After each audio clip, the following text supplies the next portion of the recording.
Welcome to this edition of Kenmogi's Story Plan Radio. I would like to discuss large language models because they are very important, and it's a very public language. Of course, every language is public according to Ludwig Wittgenstein. There's no private language, but of course, when it comes to grammar or semantics, of course, there are no private languages. Every aspect of language is public, but in the way it is manipulated, the way the rules are employed can be either private or public. And it appears that the large language models such as ChatGPT or its application Bing Chat or forthcoming GPT-4 might be regarded as very public in that they rely on the large data collected from the internet and so on, and so they are at the farthest end in the spectrum from private to public. You might actually still be wondering what private language in this context means. Well, consider what happened in your life so far, and there should be things that you have never told anybody. Some very awkward experiences, some failures, something embarrassing, or even a day in your life when you observed a spider's net and the light falling on it from the moon. Of course, this is a reference to Friedrich Nietzsche's famous idea in his writings. And there are things that you have never told anybody, like this wonderful last scene from Blade Runner. When this replicant man tells his experience of aurora in Jupiter over the Tannhäuser Gate. There are things that you haven't told anybody, and these are the private language that I am referring to here. Something that you have never told anybody, and something that you have never put on the internet. These things would be out of bounds for large language models, and unless you publish something on the internet, they are nothing. Publish or perish. That is a mantra for large language models. So, the large language models are great when you ask, for example, what Einstein would have thought of string theory.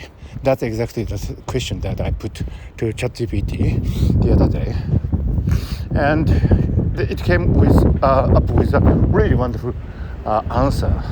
I also asked, what is the genius of Pablo Picasso? And ChatGPT came up with a really wonderful answer too. But these would be very public, manifestations of language. And there might be actually things that have not been uncovered about Albert Einstein. Nobody has written about it. And, there might be things that are forever lost. Some secret about Pablo Picasso's life. He might have actually traded with an alien, made a contract that the aliens would be there to provide inspirations for Pablo Picasso's artistic works, and Picasso would, in return, pay for the spacecraft. Of course, I'm making up things here, but you never know. Albert Einstein had his first wife, Minerva, helping him with the calculations and paper writing and so on. That was uncovered by some correspondence that they left, and so that when Albert Einstein gave the Nobel Prize money to Minerva, it was not just a wonderful, gentle act of courtesy, but also probably a hush-up money. Nobody knows. So there might be a day when the very nature of Minerva's contribution to Albert Einstein's scientific works, or indeed theory of relativity in general, might surface sometime, and then all our perception about the genius of Albert Einstein, or indeed the gender politics of science would be changed. So you never know. But the thing is, large language models are great. But if you look back on your own life and realize that only a tiny fraction, a very tiny fraction of your experience ever goes into any linguistic expressions, you realize that there's a problem for large language models which rely just on the already existent data on the internet. Of course, they're doing marvelous things, and of course, as far as these especially existent data on the internet are concerned, they can outperform any human beings. They can perform me for sure. I haven't read all the information on the internet. I'm not that avid reader, although I read a lot of text. I'm also, puzzled. I have idiosyncratic ways of choosing my text. So, I, for example, can't care for some writers. I don't really care for much of the, self-help genre. Although I do publish some self-help books, I don't really care for some aspect of pop culture. So, I don't really know any working knowledge about these things. So I am quite inferior to the large language models on those fronts. So, nobody can match large language models in every aspect of human activities. And so that would be the status quo, and that would be more so in the future. So there's no argument about that. However, at the same time, it's really true that there are many things that nobody has expressed in linguistic forms so far. And you don't have to go back to Freud to realize that. Especially in today's climate of political correctness, there are many things that tend to be ignored in the public domain. I mean, of course, we like to be a good person. We like to be fair. We like to be politically correct. We like to be genteel. But at the same time, it is in the nature of humans to have dark thoughts from time to time. Unexpressible desires and jealousy and, malice and evil ideas even. But these things do not appear on the public sphere, increasingly so. Of course, there are dark web, and if you can conceive of a linguistic dark web where anything goes, you can probably dig up something. Large language models can learn a lot of dark side of human psyche from there, but that's only a theoretical possibility, and that's not commercial. So, even if there are elements of the dark side of human psyche expressing linguistic forms on the dark web, these are not commercially viable. So my argument is that large language models are very great when they come to handling public aspects of language, but they are not so great about handling the private language aspects of language, including the darker side of human psyche. So I just came to pick up my badge to Tokyo Big Side of the Tokyo Marathon this Sunday. And the moment I dropped off the nearest train station, I saw many people who are much slimmer than me.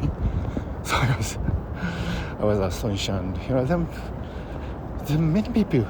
Probably the number of participants have gone back to normal. I mean, it used to be tens of thousands of people were participating in the Tokyo Marathon, but that number has reduced in the last few years because of the pandemic, but now probably it's back to normal.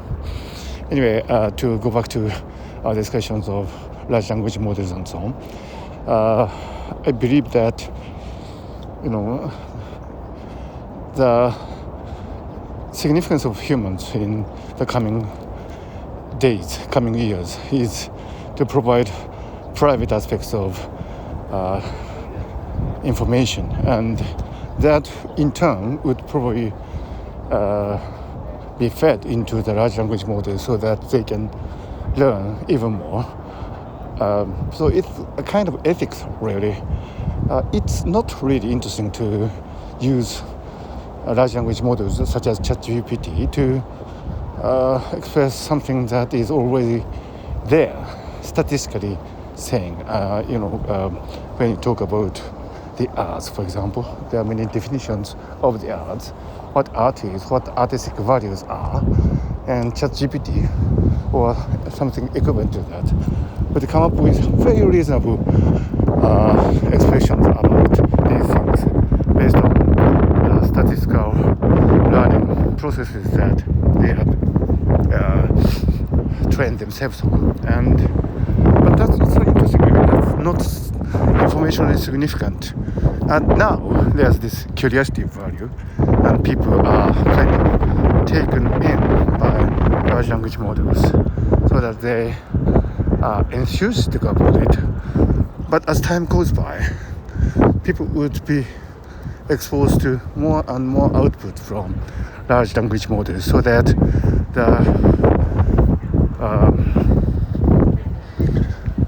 the novelty value would be rapidly lost, and people would start seeking more uniquely charged expressions of experiences, and that would be the private aspect of language that would be much needed in the linguistic outputs from today. So that puts a certain really interesting constraints on how we should write and speak in those days. As I go to the big site,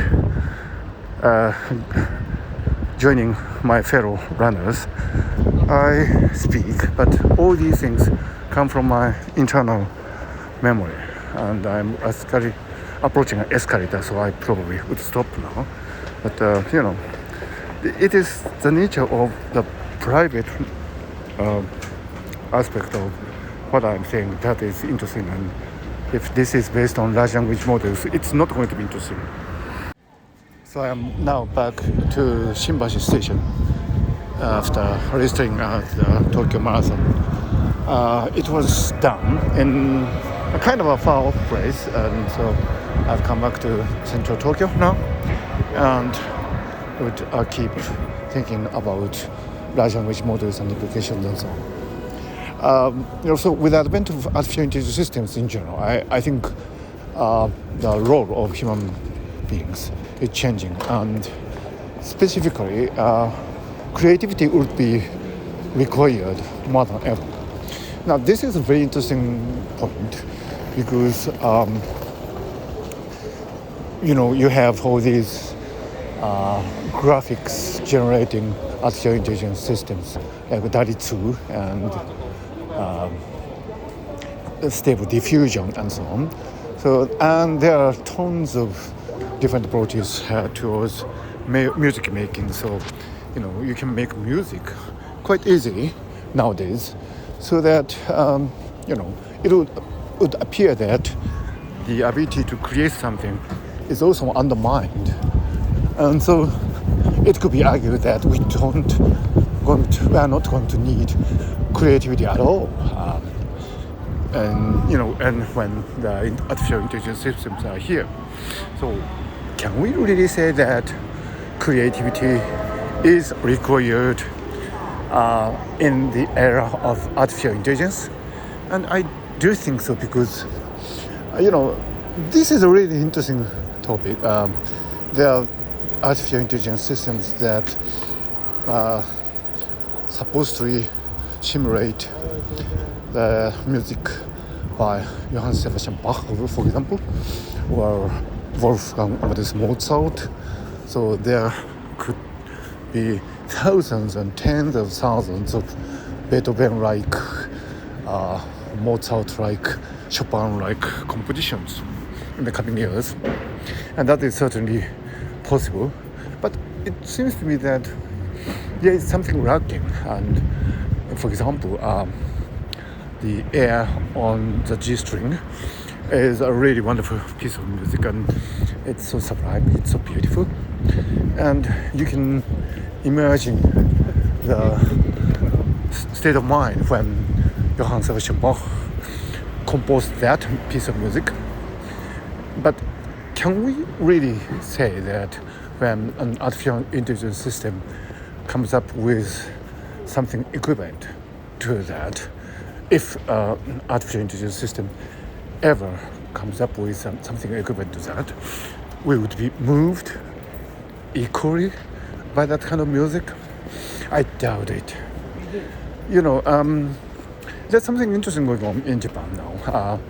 There's this ancient board game of shogi, which is quite popular, and as you know, the artificial intelligence systems are much better than humans in executing a board game. So in terms of sheer ability to win, human players are not much to the artificial intelligence systems. However, people's attention has shifted from AI to humans, and recently, maybe I have spoken about this in my earlier Street Brain radio episodes. I heard somebody complaining.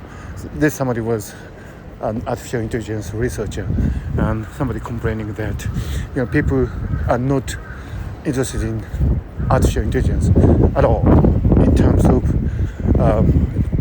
chess, shogi playing, and they are only interested in the human drama. So this is quite interesting, isn't it? I mean, of course, human shogi players, they use artificial intelligence systems to train themselves, and that's something that they are going to do. But at the end of the day, it's not really exciting to watch artificial intelligence systems do that. It's quite exciting to watch two humans without an aid from an AI, on the spot to go at each other with the game of shogi.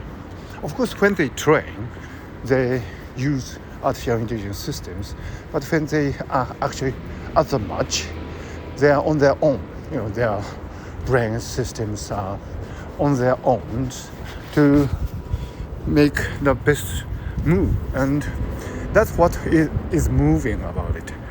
So right now I'm talking to my iPhone in the back streets of Tokyo. Everything I say is genuinely mine. I mean, I'm not using any artificial intelligence assistance, and I haven't actually read a lot of outputs by ChatGPT. I probably have seen only a few, not much as 100. I mean, maybe a couple of dozens, I think, in total. But in the coming years, I might actually be exposed to more examples of, outputs of large language models for sure, and that might actually fine-tune my, cortical circuits. I mean, so that I might be actually influenced by the outputs of large language models. But at the end of the day, it is up to my brain to produce language in a private way, if you like, even if I am to be affected by large language models. And I think that's going to be the status quo in the coming years. I would predict that no matter how large language models progress, I would predict that there's such a value put on individual human brains, because it is, after all, us individually that is valued the most, And artificial intelligence systems would be here to train us to be a better linguistic producer, but not to replace us entirely. There's this almost mystical belief in the humanity, and that is the definition of us humans. And I don't know what the artificial intelligence systems would think. I mean, it is arguable if they would qualify as being capable of thinking capacities like us. But I'm not prejudiced here. I mean, I'm just stating the fact. As I said, we understand how the artificial intelligence systems are trained on big data, and we know the algorithms. Of course, we don't understand every aspect of large language models. That's the source of wonder. In the future, we might have generations of artificial intelligence systems so that we don't understand what they are up to, in any reasonable manner.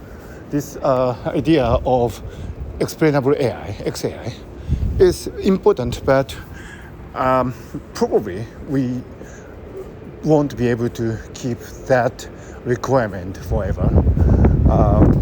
Most probably there will be artificial intelligence systems that are not explainable, and we would probably have to accept that. But even in that case, I think there will be a totally different attitude of us towards artificial intelligence systems as opposed to humans, and that is only understandable. If you have a friend, a child, a lover, whatever, what languages would come out of his or her mouth is very valuable compared to artificial intelligence systems. So I think in my earlier episodes I discussed the case of people using language generated by artificial intelligence systems to negotiate dates on a dating app, and some people might have succeeded in that. But that is so dehumanizing. I mean, that is so tasteless. That is so not fun, because it undermines the very foundations of what we humans are. We humans are here to live, and to live is to be embodied, and to be embodied is to be individualistic, and to be individualistic is to be yourself. And if you cannot be yourself by using artificial intelligence systems, then what is the purpose of it? I would be more interested in listening to a very unique individualistic voice rather than listening to optimized artificial intelligence system. Of course, in the future, there might be some circumstances where you cannot really distinguish between the outputs of human and artificial intelligence systems, so that the Turing test has been passed. I think the Turing test has already been passed by some large language models, so that it doesn't. Well, there's this really strong gust of wind in Tokyo right now, so I wonder if my voice is coming through all right. So I think the Turing test is moot now, but even then, the fact that a text has come out of someone's brain would have more value than the fact that some texts have come out of an artificial intelligence system, which is sitting on a really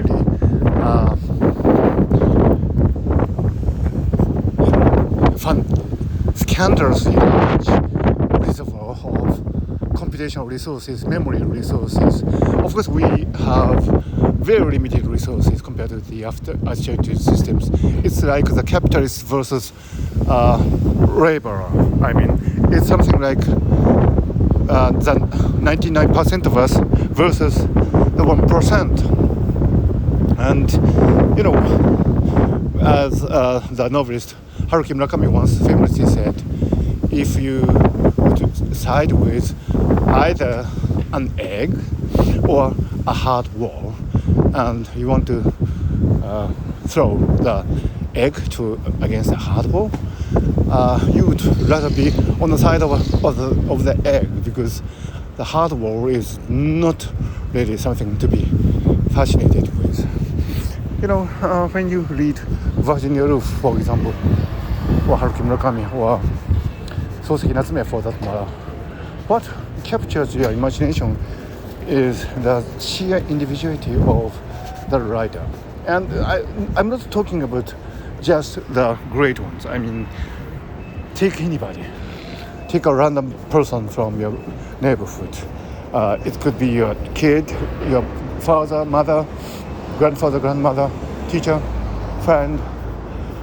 The fact that a word has come out of them is so valuable. I mean, it's the choice that they have made, and it's so personal, it's so private, and that is the value of it.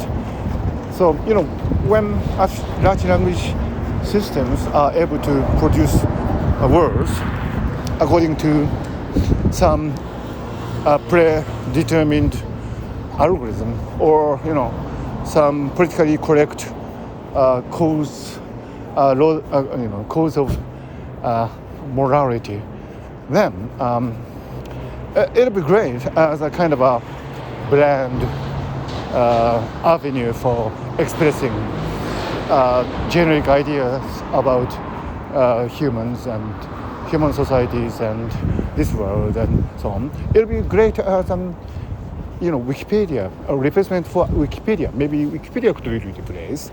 I don't know. Right now, it is a collection of individualistic, editings and so on. But in the future, Wikipedia could well be replaced by large language models. By the way, this comparison between large language models and Wikipedia is quite an interesting one. The Tale of Genji, crafted by Lady Murasaki, allegedly, is sometimes said to have been a collective effort, because, in those days, people made copies of the original draft, so that as time went by, people would have made errors, and some of them intentional, so that people might have added some parts. People might have, edited out some parts which were probably considered to be offending or, artistically unsatisfactory. But in any case, the Tale of Genji emerged as a result of all these collective editing effort. And the same is true about Wikipedia. Yeah? And it's totally different from how, excuse my sneezing. I have hay fever.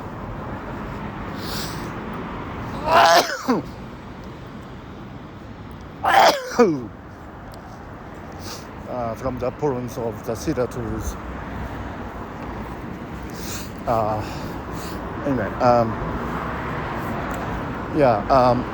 the way Wikipedia is edited is totally different from the way large language models come up with an optimized sentence, and so I would value Wikipedia more, even if large language models would come to pass, because it's a collective effort of conscious human beings reflecting the ideas of many, many people. It's a true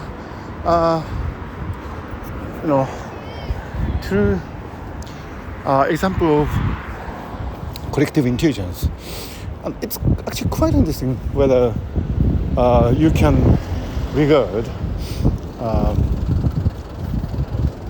Excuse me. I have to go into a convenience store here. So talk to you later.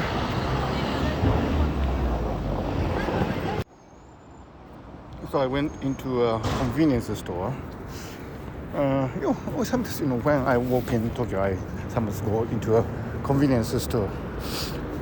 Anyway, so as I was saying, the argument is that as large language models and other artificial intelligence systems come to pass, we would need more creativity, and that is actually a more expression of individual uniqueness. And this is quite interesting because, then it comes to this interpretation that actually creativity is nothing but to live individualistic lives.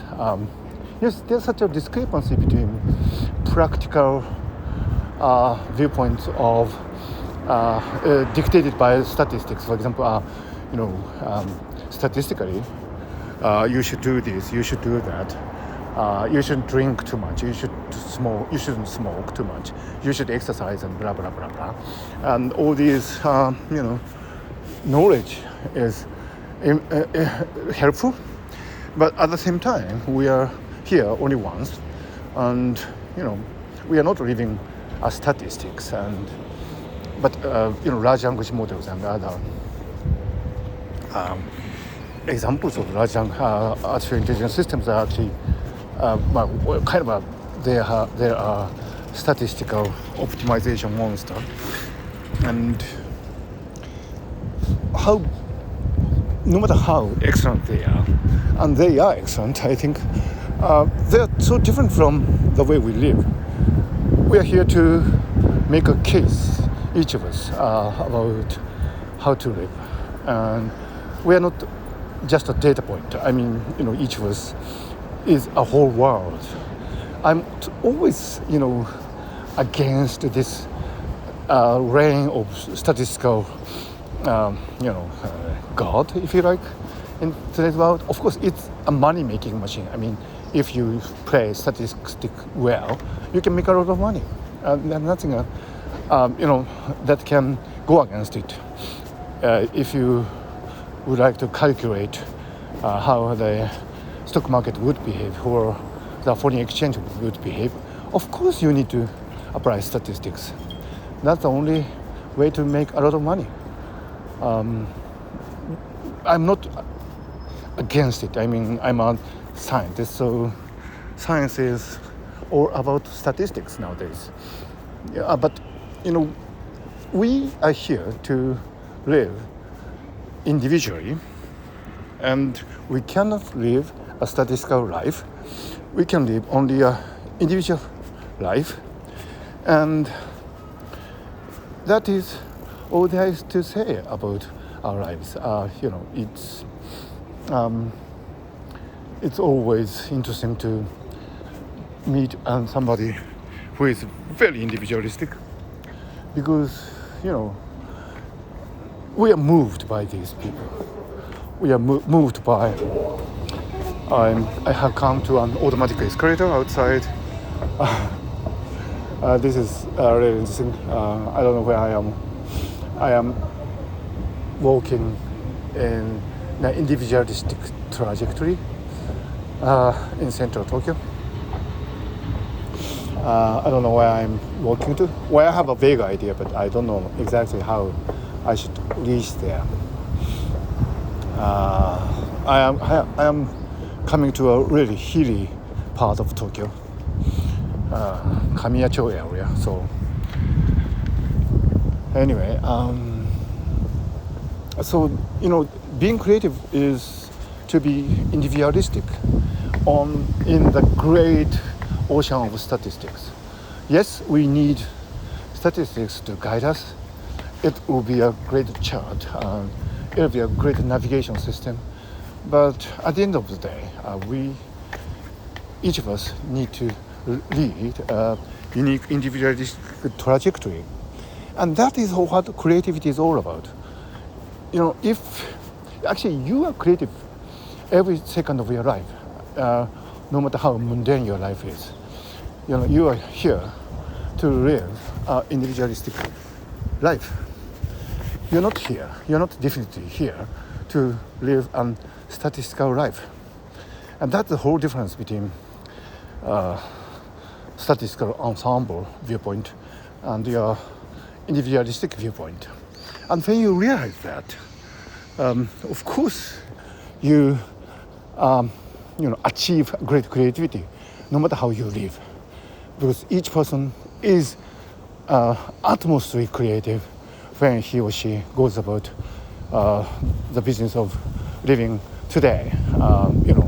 I have been creative in the business of living today because I have been just an individual.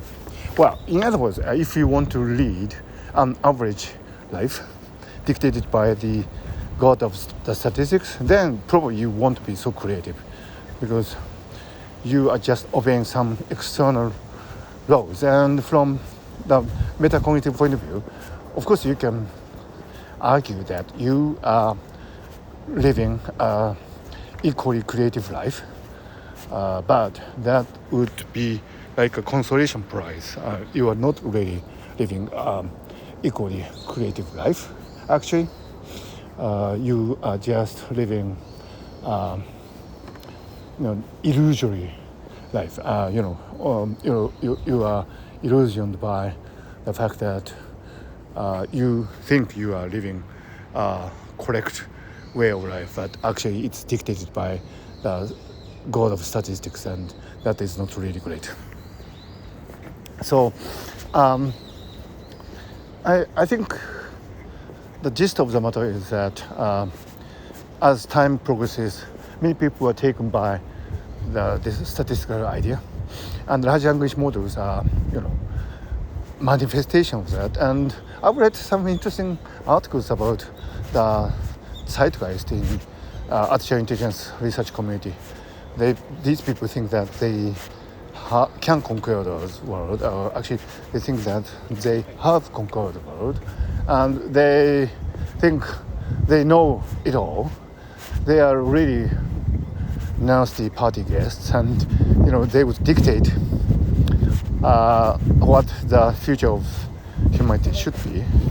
And since they tend to be well equipped with money, which is actually the only, well, in many cases, the only measure against which you assess a person's value, these people feel that they are justified in regarding themselves as important.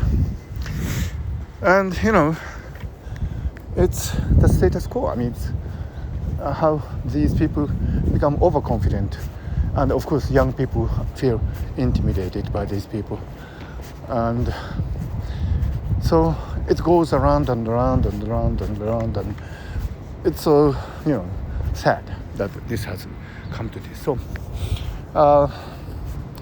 I think I need to summarize because I'm